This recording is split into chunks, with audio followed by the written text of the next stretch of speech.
Ouais. Merci, Madame la Présidente, Messieurs les ministres, Monsieur le Président, Monsieur le rapporteur général. Bon anniversaire. Je ne sais pas quel âge vous avez, mais vous ne les faites pas. Mes chers collègues, Monsieur le rapporteur pour avis qui est parti, mais autant vous le dire d'emblée, Monsieur le ministre, on est très loin de partager votre projet de loi de finances pour 2020. D'ailleurs, comment voulez-vous qu'il en soit autrement quand vous repoussez les moindres propositions venues des minorités? Quant aux amendements visant à revenir sur votre ligne politique et ses dérives libérales, comme le rétablissement de l'ISF ou la suppression de la flat tax, n'en parlons pas, vous traitez le sujet avec une telle suffisance que vous en devenez aveugle aux évaluations économiques de ces mesures. Je crois que Valérie Rabault vous l'a largement rappelé. En réalité, c'est un budget contrarié que vous nous présentez. Un budget qui garde sa ligne ultralibérale, mais contrarié par les mesures des Gilets jaunes, les mesures d'apaisement qui vont avec. Alors, votre communication est aussi contrariée. D'ailleurs, vous ne terminez jamais vos phrases, beaucoup de précisions ne sont pas dites. Pour exemple, vous nous annoncez une baisse de 5 milliards d'impôts sur le revenu, en oubliant de nous dire que cette mesure ne bénéficie par nature qu'à ceux qui en payent. Si cette mesure a le mérite, il faut le dire quand même, de profiter environ 17 millions de contribuables des 2 premières tranches, elle oublie plus de 21 millions de nos concitoyens les moins aisés. Idem pour la suppression de la taxe d'habitation. Vous budgétez sa suppression pour 80% des foyers pour un coût de 3,7 milliards d'euros. Et là encore, vous ne faites guère de publicité pour les 5 millions de foyers, encore une fois les plus fragiles, qui ne sont pas assujettis à cet impôt et qui ne pourront bien sûr pas bénéficier de ce cadeau fiscal. Pire encore, vous comptez engager l'exonération totale de cette taxe dans les 3 ans pour les 20% des Français les plus aisés. Un cadeau d'environ 1 200 € par foyer, un cadeau de 10 milliards d'euros aux plus riches, c'est 3 fois, je le disais tout à l'heure, l'ISF.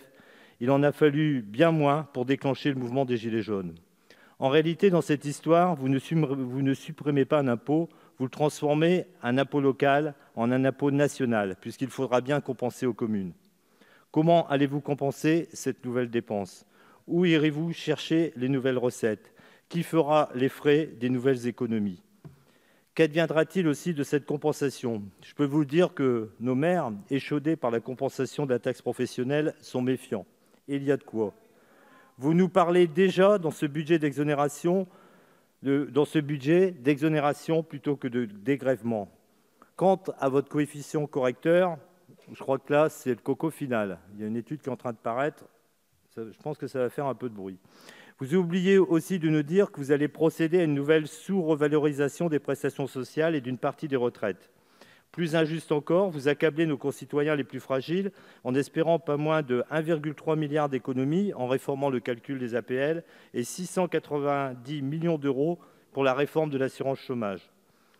Vous ne dites pas non plus que l'État ne compensera pas la sécurité sociale en 2020, les mesures d'apaisement des Gilets jaunes. L'exonération des cotisations sociales des heures sup, la baisse de la CSG pour les retraités modestes, ni la revalorisation des petites retraites à hauteur de l'inflation.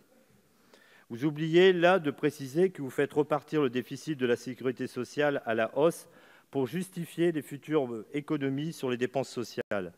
Ainsi, les personnes au chômage, bénéficiaires de prestations sociales et des aides au logement, qui ne payent ni impôt sur le revenu ni taxe d'habitation, seront les premières victimes du budget de votre gouvernement.